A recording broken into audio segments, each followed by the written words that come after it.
Bonjour à tous, alors aujourd'hui je vous propose un petit exercice sur les intervalles. Je vous donne un nombre, un intervalle, et vous allez me dire si l'affirmation est vraie ou fausse. On va tout de suite commencer avec le premier, comme ça vous comprendrez vite. Donc un tiers appartient à 0,3 à 0,33, vrai ou faux? Alors la première chose qu'on va faire, c'est d'abord un tiers, de regarder. Je rappelle qu'un tiers c'est 0,333, etc. Donc, si vous remarquez ça, vous voyez, 0,3333, ça veut dire qu'un tiers, il est plus grand que 0,33. Donc, si on devait représenter, on aurait ici 0,3, ici 0,33.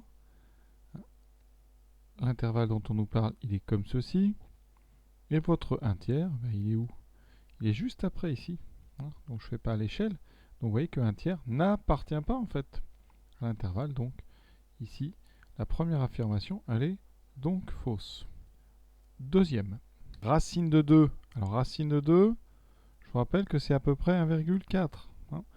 Et nous, on nous parle d'un intervalle donc de 2 à plus l'infini. Cet intervalle, il est ici, je le représente. On est là pour apprendre à représenter aussi.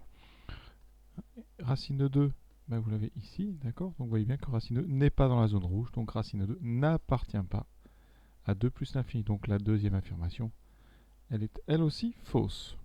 Qui appartient-il à moins l'infini 3,14? La réponse, c'est non. 3,14, donc on est là. L'intervalle dont on vous parle, cet intervalle, c'est une demi-droite à gauche, donc infini, mais comme ceci. Et il faut savoir que pi, effectivement, c'est à peu près 3,14, mais c'est à peu près 3,14, 15, 92, etc. Et donc, votre 3,14, 15, 92, eh bien, il n'est pas dans l'intervalle puisqu'il est juste après ici, 3,14. 3,14 c'est plus petit. Donc ici, pi n'appartient pas. Et donc l'affirmation 3, elle est elle aussi fausse. 4. Donc ici, on nous parle de l'intervalle moins l'infini, moins 5,3. Je vais le dessiner tout de suite. Moins 5,3 c'est là. Mon intervalle, il est donc à gauche. Ici, comme ceci. Et nous, on nous parle de moins 5,2. Alors attention, chez les négatifs, moins 5,3 est plus petit que moins 5,2. Moins 5,2, ça va se situer plus près de 0. Si je mets 0 ici, moins 5,2, c'est entre les deux. D'accord? Donc, moins 5,2, ça n'appartient pas. Et donc, cette affirmation, celle-là, elle est vraie. Moins 5,2 n'appartient pas. Il n'est pas plus petit que moins 5,3, et ce, malgré les apparences. Le 5. 5 septièmes appartient à 0,509. Vrai ou faux? On va évaluer 5 septièmes. Alors, comment faire? On va faire sans machine.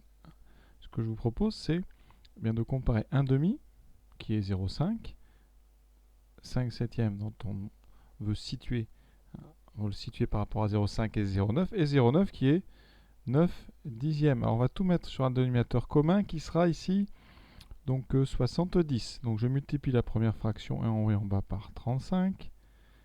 Ça veut dire que ça fait 35 sur 70.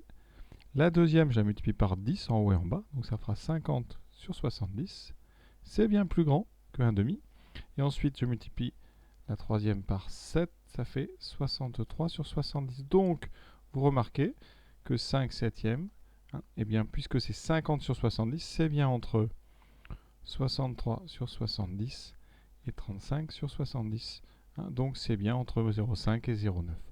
Ça veut dire que sur un dessin, eh bien, quand vous placez 0,5, 0,9, vous allez trouver 5 septièmes quelque part entre les deux. Et donc, quand on représente, eh bien, votre 5 septième est bien dans la zone rouge. Donc l'affirmation, elle est vraie.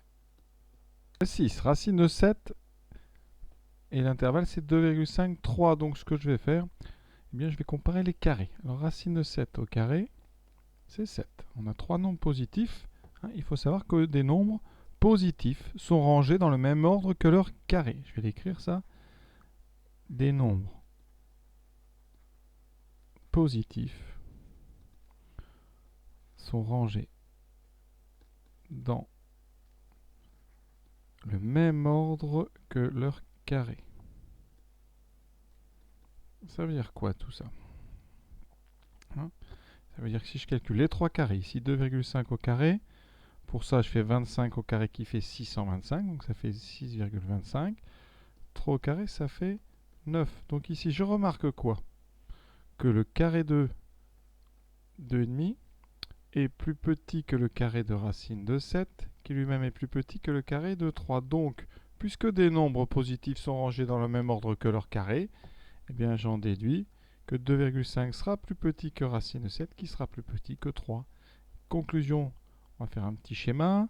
J'ai donc 2,5, racine de 7. Comme d'habitude, je ne respecte pas l'ordre, enfin la graduation, l'échelle. L'intervalle dont on me parle, c'est 2,57. Et je vois bien que racine de 7, il est entre les deux. Donc, l'affirmation ici, eh bien, elle est fausse. Ça appartient à l'intervalle. Donc ça, c'est une affirmation fausse. Il ne fallait pas mettre le symbole n'appartient pas. Maintenant, on nous parle de 3 moins pi. Alors, ici, je vais vous dire pi, c'est 3, 14, 15, etc. Je vais l'écrire 3, 14, 15, voilà. Moins pi. Donc moins pi, c'est à peu près 3, c'est donc moins 3,14, 15, etc. Avec la même partie décimale que pi. Maintenant, si je fais 3 moins pi. Alors 3 moins pi, ça a l'air comme ça complexe, mais c'est moins pi plus 3. C'est la même chose, d'accord? Donc si je rajoute 3 à mon écriture précédente, vous voyez, qu'est-ce que ça va faire? Et ça va annuler juste le 3. Donc c'est à peu près égal à 0,15, 14, mais avec le moins. D'accord? Donc moins 0,14, 15. Conséquence, eh bien on voit bien avec cette petite remarque qu'on vient de faire que ça c'est plus grand ou plus petit que moins 0,14, 17. Et ça c'est important. Parce qu'on est chez les nombres négatifs là. Donc on a moins 4, moins 0,14, 17. L'intervalle dont on me parle, eh bien il est ici. Et moi je veux situer à peu près moins 0,14, 15.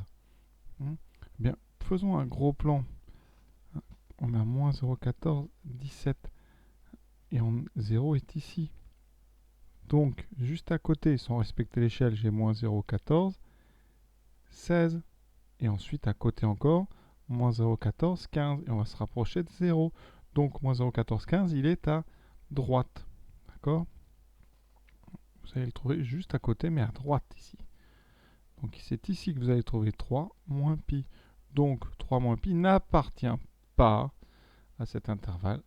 L'affirmation, elle est donc fausse. Vous voyez? Donc ça, c'est trompeur. Moins 0,1415, effectivement, on pourrait penser que c'est dedans, mais non. C'est plus grand que moins 0,1417. Hein, même avec la petite partie ici infinie qui reste. Hein. On a donc la affirmation 7 qui est fausse. Numéro 8. Pi carré.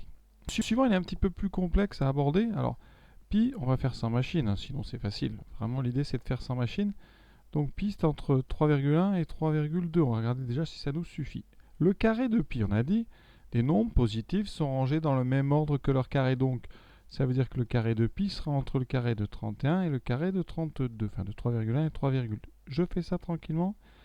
Donc, 31 au carré, ça fait donc 31 ici, 93, 1, 6, 9. Donc ça fait 9, et là, comme il y avait des virgules, vous voyez, je décale de 2, 9,61. Ah, 3,1 au carré, ça fait déjà 961. Donc, l'exercice s'arrête instantanément. Regardez, ici, on situe par rapport à 9,4. Donc, pi carré est plus grand que 9,61. Donc, tout de suite, sur un schéma, on voit ce que ça donne. 9, 9,4, 9,61. Donc, pi carré, il est ici, à peu près. Et donc, notre intervalle étant là, pi carré n'appartient pas. Donc, l'affirmation ici, elle est fausse. Une dernière, moins 1,4 n'appartient pas à. Alors ici, c'est immédiatement faux, hein, pour une histoire de signe. Moins 1,4, c'est négatif, donc si je mettais 0, ça serait là. Racine 2, c'est positif, c'est de l'autre côté. Notre intervalle ici, c'est moins l'infini racine 2. Donc il est comme ceci, jusqu'à racine 2. Et donc moins 1,4, il est évidemment dedans, c'est pas la peine de voir, de regarder plus loin. Ça veut dire que ça, c'est faux. La dernière affirmation, elle est elle aussi fausse. Et on a terminé ce petit exercice sur l'appartenance ou la non-appartenance d'un nombre à des intervalles.